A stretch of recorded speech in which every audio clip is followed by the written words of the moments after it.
How's it going, everyone? In today's video, I'll show you on how you can combine your subdecks into Single Deck in Anki. So in my case, I have multiple subdecks on this specific deck right here.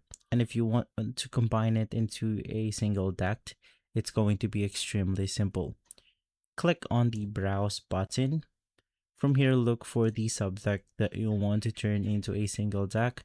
So in my case, once again, it's going to be under the 4,000 essential English words. In here, you can press Ctrl A on your keyboard. Once again, two buttons simultaneously, which is Ctrl A.